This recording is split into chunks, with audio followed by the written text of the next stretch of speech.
और बच्चों क्या हाल चाल। चलिए स्टार्ट करते हैं। अपना टॉपिक है टाइप्स ऑफ शेयर कैपिटल। ये थोड़ा सा और थ्योरेटिकल टॉपिक है, उसके बाद में हम प्रैक्टिकल पोर्शन पे जंप करने वाले हैं। ठीक है, चलो टाइप्स ऑफ शेयर कैपिटल में सबसे पहले हम लोग समझते हैं, फर्स्ट पे आते हैं। देखो फर्स्ट पे आते हैं authorised share capital. Authorised share capital, इसके और भी नाम निकाले हुए हैं। ये घर वालों का लाडला था और घर पे उसे और अलग अलग नामों से जाना जाता था। रजिस्टर्ड शेयर कैपिटल,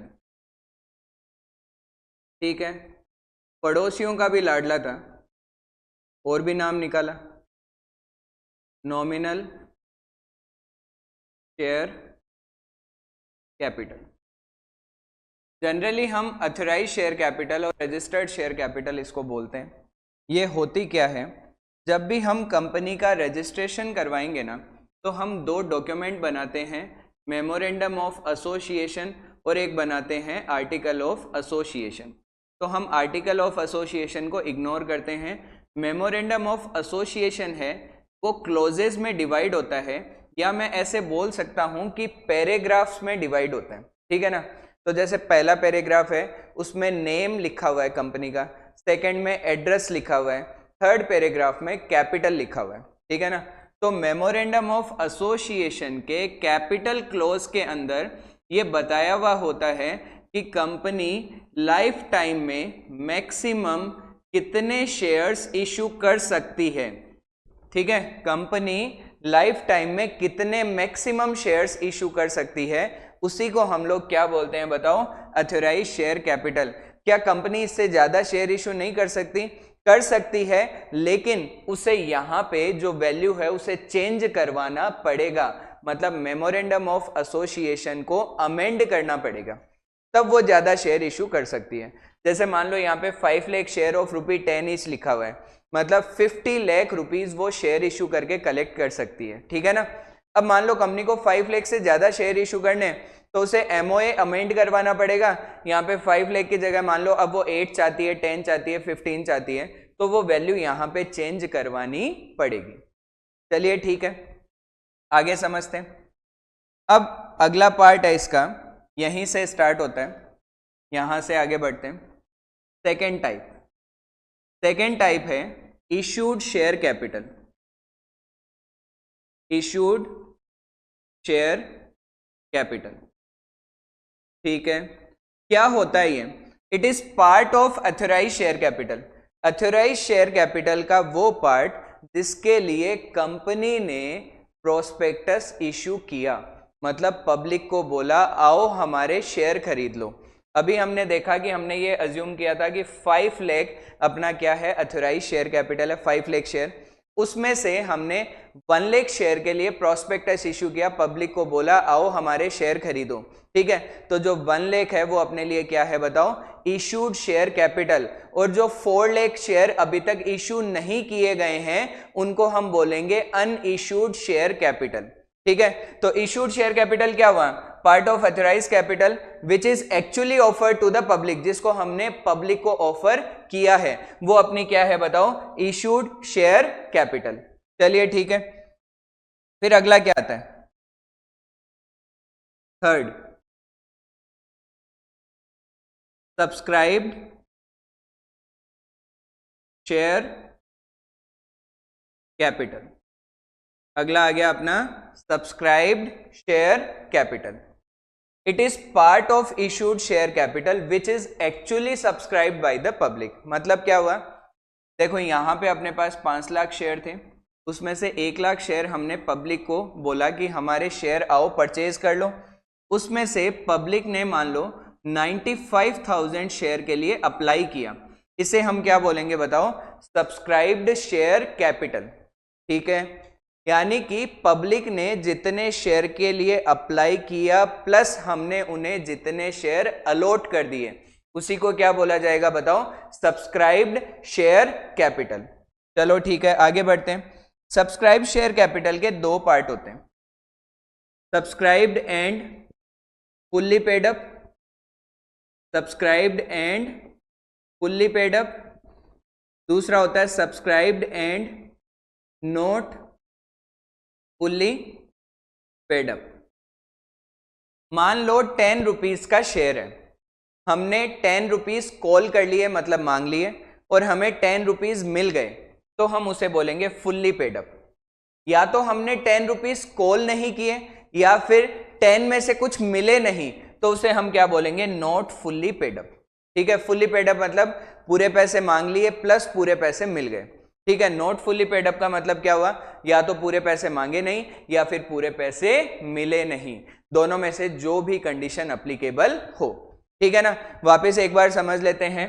देखो, सब्सक्राइब शेयर कैपिटल में fully paid up, fully paid up क्या होता है, पूरे पैसे मांग लिए प्लस पूरे पैसे मिल गए। नॉट फुल्ली पेड अप का मतलब क्या होता है, या तो पूरे पैसे मांगे नहीं या फिर पूरे पैसे मिले नहीं। चलो ठीक है, यहीं से होता है, देखो यहीं से एक पोर्शन निकलता है जिसे हम बोल सकते हैं, एक काम करते हैं यहां पे कर देता हूं मैं इसे, यहीं से एक पोर्शन निकलता है जिसे हम बोलते हैं कॉल्ड अप कैपिटल। एक वर्ड यूज करते हैं called up capital. Called up का मतलब क्या होता है, कितने पैसे मांग लिए उसे हम क्या बोलते हैं, कॉल्ड अप कैपिटल। ठीक है ना, 95,000 शेयर थे, 10 रुपए का एक था, हमने 6 रुपए मांग लिए तो 6 रुपए क्या हो गया, कॉल्ड अप हो गया। ऐसे लिखा होगा कि company issued 95,000 share of ₹10 each out of which 6 rupee were called up, मतलब हमने इतने पैसे मांग लिए। ठीक है, अब ये किसका पार्ट हुआ, कॉल्ड अप, सब्सक्राइब्ड का। चलो ठीक है, फिर पता है इस कॉल्ड अप का पार्ट होता है paid up share capital. Paid up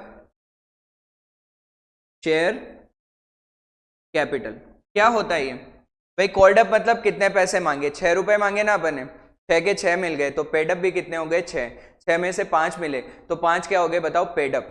समझ रहे हो बात को। और फाइनली जब हम बैलेंस शीट में नोट करते हैं तो पेड अप शेयर कैपिटल को नोट करते हैं। एक बार इस फ्लो को वापस अपने को समझना पड़ेगा। ठीक है, समझते हैं चलो। अथराइज शेयर कैपिटल, ये कंपनी की मैक्सिमम शेयर कैपिटल है जो एमओए के अंदर मेंशन होती है। इसी का पार्ट होता है इशूड शेयर कैपिटल। हम लोग पब्लिक को जितने शेयर के लिए ऑफर करते हैं वो अपनी इशूड शेयर कैपिटल है, उसमें से पब्लिक जितने शेयर के लिए अप्लाई करती है प्लस हम जितने उनको अलॉट करते हैं उसी को हम सब्सक्राइब शेयर कैपिटल बोलते हैं। सब्सक्राइब शेयर कैपिटल दो टाइप की हो सकती है, fully paid up, not fully paid up. Fully paid up मतलब पूरे पैसे मांग लिए पूरे पैसे मिल गए, नॉट फुल्ली पेड अप या तो पूरे पैसे मांगे नहीं या फिर पूरे पैसे मिले नहीं। ठीक है, सब्सक्राइब का पार्ट होता है कॉल्ड अप कैपिटल, कितने पैसे मांग लिए उसे हम कॉल्ड अप कैपिटल बोलते हैं, और paid up capital called up में से कितने हमें मिल गए उसे हम लोग क्या बोलते हैं बताओ, पेड अप शेयर कैपिटल। अब ऐसा हो सकता है कि इस टॉपिक में आपको थोड़ा सा कम समझ में आया हो, ऐसा पॉसिबल है, और ऐसा आपके साथ नहीं कई बच्चों के साथ स्टार्टिंग में होता है। लेकिन जब हम इस चैप्टर की सारी एंट्रीज कंप्लीट करने के बाद में लास्ट में बैलेंस शीट पोर्शन पे आएंगे, उस टाइम पे ये टॉपिक आपको प्रॉपरली वापस समझ में आ जाएगा। ठीक है, तो टेंशन लेने की बिल्कुल भी जरूरत नहीं है। चलो आगे बढ़ते हैं, एक टॉपिक और समझ लेते हैं जो थ्योरी के लिए इंपॉर्टेंट है, इवन एग्जाम के अंदर काफी बार पहले भी पूछा गया है कि कैपिटल रिजर्व और रिजर्व कैपिटल में क्या डिफरेंस होता है। ठीक है ना, तो इन दोनों का डिफरेंस हम लोग समझते हैं, थोड़ा आराम से इस बात को समझना। देखो, रिजर्व कैपिटल क्या होता है, रिजर्व कैपिटल सब्सक्राइब्ड कैपिटल का, सब्सक्राइब्ड कैपिटल का वो पार्ट है जो केवल वाइंडिंग अप के टाइम पे कॉल किया जाएगा, उससे पहले ये पैसे नहीं मंगवाए जाएंगे। मतलब part of subscribe capital which is uncalled, जो पैसे हमने मांगे नहीं और ना ही हम मांगेंगे। कब मांगेंगे, जब कंपनी बंद करेंगे। क्यों, क्योंकि उस टाइम हमें पैसों की जरूरत रहेगी, क्रेडिटर आउटसाइडर लाइबिलिटीज को पे करने के लिए पैसे चाहिए होंगे, तो हमने इनको पहले ही रिजर्व कर दिया। ठीक है ना, तो रिजर्व कैपिटल का मतलब क्या हो गया, कैपिटल का वो पार्ट जो कंपनी केवल और केवल वाइंडिंग अप के टाइम पे मंगवाएगी, रेगुलर बेसिस पे उसे वो कॉल नहीं करेगी, यानी कि अनकॉल्ड कैपिटल। ठीक है ना, उसी को अपन क्या बोलते हैं बताओ, रिजर्व कैपिटल। तो फिर कैपिटल रिजर्व क्या होता है, कैपिटल रिजर्व का मतलब जब हमें कैपिटल नेचर के प्रॉफिट होते हैं। ठीक है, मैं यहां पे लिखता हूं पहले, कैपिटल नेचर के जो भी अपने प्रॉफिट रहते हैं ना, कैपिटल नेचर के जो भी अपने प्रॉफिट रहते हैं ना, उन सब को हम कैपिटल रिजर्व में ट्रांसफर करते हैं, P&L में ट्रांसफर नहीं करते हैं। ठीक है, जैसे कौन सा प्रॉफिट हुआ, जैसे इसी चैप्टर का मैं एग्जांपल लिख रहा हूं, हो सकता है ये अपने को बाद में समझ में आए। ठीक है, तो यहां पे मैं लिख रहा हूं प्रॉफिट ऑन री issue of share, profit on री इश्यू ऑफ शेयर। शेयर को जब री इश्यू करेंगे तो अपने को जो प्रॉफिट होगा वो कैपिटल नेचर का होता है और उसे कहां पे ट्रांसफर करेंगे बताओ, कैपिटल रिजर्व में। इसके अलावा profit on sale of fix asset, fix asset को सेल करने पे कॉस्ट से जितना ज्यादा पैसा मिलेगा वो अपना कैपिटल नेचर का प्रॉफिट है और वो हमेशा किस में ट्रांसफर होगा बताओ, कैपिटल रिजर्व में। ठीक है ना, एक बार वापस समझा देता हूं। देखो, रिजर्व कैपिटल का मतलब क्या हो गया कि कैपिटल का वो पोर्शन जो केवल वाइंडिंग अप के टाइम पे कॉल किया जाएगा, उससे पहले वो पैसा नहीं मंगवाया जाएगा, वो अपने लिए क्या है, रिजर्व कैपिटल। ठीक है, और कैपिटल रिजर्व की यदि हम बात करें तो कैपिटल नेचर के जो भी प्रॉफिट होते हैं उनसे जो रिजर्व बनता है उसे हम क्या बोलते हैं, कैपिटल रिजर्व। क्या हम कैपिटल नेचर के जो भी प्रॉफिट है उन्हें P&L अकाउंट में शो करते हैं? नहीं, हम लोग उसे कहां लिखते हैं बताओ, कैपिटल रिजर्व के अंदर। ठीक है, अब थ्योरी की बात हम इतनी ही करेंगे। ठीक है, अब आओ हम प्रैक्टिकल पोर्शन की तरफ बढ़ते हैं और उसके लिए कुछ बातें पहले समझते हैं। देखो, इश्यू ऑफ शेयर, ठीक है, हर एक शेयर की एक नॉमिनल वैल्यू होती है या फेस वैल्यू होती है। हम लोग नॉमिनल वैल्यू भी बोल सकते हैं या फिर हम क्या बोल सकते हैं बताओ, फेस वैल्यू। ठीक है, हर एक शेयर की नॉमिनल या फेस वैल्यू होती है। नॉर्मली इक्विटी शेयर के केस में वो 10 रुपीज होती है, प्रेफरेंस शेयर के केस में वो 100 होती है। ठीक है, क्या इससे कम ज्यादा नहीं हो सकती? हो सकती है। अपने क्वेश्चन में फेस वैल्यू कितनी भी आ सकती है, अपने को कोई दिक्कत नहीं है। ठीक है, नॉर्मली अपने को क्वेश्चन में 10 या 100 देखने को मिलता है। ठीक है, अब देखो, जो हम शेयर इशू करते हैं ना, वो हम 8 पार कर सकते हैं, शेयर इशूड एट पार। ठीक है, share issued at premium, share issued at premium. ठीक है, और शेयर इशूड एट डिस्काउंट। अभी समझते हैं इन तीनों के बारे में। 8 पार का मतलब क्या हुआ, 10 रुपीज का एज्यूम करें, 10 का शेयर है, 10 पे इशू किया, तो हम क्या लिखेंगे उसमें कि शेयर इशूड एट पार। 10 का शेयर था, 10 में इशू किया। 10 का शेयर था, 12 में इशू किया, 2 रुपए इस पे क्या हो गया बताओ, प्रीमियम हो गया। 2 रुपीज क्या है अपना, प्रीमियम है, तो हम क्या बोलेंगे, शेयर इशूड एट प्रीमियम। 10 का शेयर 9 में इशू किया तो क्या बोलेंगे, शेयर इशूड एट डिस्काउंट। और डिस्काउंट पे शेयर इशू करना इंडिया में अलाउड नहीं है। इसका मतलब अपने क्वेश्चन में या तो शेयर पार पे इशू हो सकता है या फिर किस में हो सकता है बताओ, प्रीमियम पे इशू हो सकता है। चलिए ठीक है, इसके अलावा इशू ऑफ शेयर में हम एक बात और समझते हैं। Issue of share for cash for consideration other than cash, for consideration other than cash. Issue of share for cash का मतलब क्या हो गया, हमने किसी को शेयर दिए, पैसे ले लिए, उसे क्या बोलेंगे, issue of share for cash. ठीक है, कंसिडरेशन अदर देन कैश का मतलब क्या हो गया बताओ, हमने किसी से कोई असेट परचेज की, उसे शेयर दे दिया। हमने किसी से कोई सर्विस ली, उसे शेयर दे दिया। आप लोग बोलोगे यार शेयर है वो कैश की तरह हो गया क्या, मनी की तरह हो गया क्या, मतलब पैसे नहीं है शेयर दे दो, ऐसा हो जाता है क्या? कंपनी इशू कर सकती है, वो सामने वाले से बात करती है, उसके बाद में वो एग्री करते हैं। मान लो बिल्डिंग परचेज की किसी कंपनी ने, पैसे नहीं है, उन्होंने बोला हम अपने शेयर देंगे, उन्होंने बोला ठीक है कोई दिक्कत नहीं, हमें शेयर दे दो, उन्होंने बिल्डिंग ट्रांसफर कर दी।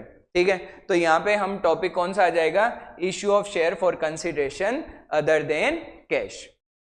चलो ठीक है, अब यहां तक अपना पोर्शन हो गया कंप्लीट।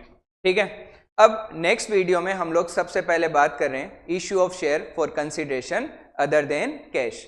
चलिए मिलते हैं नेक्स्ट वीडियो में।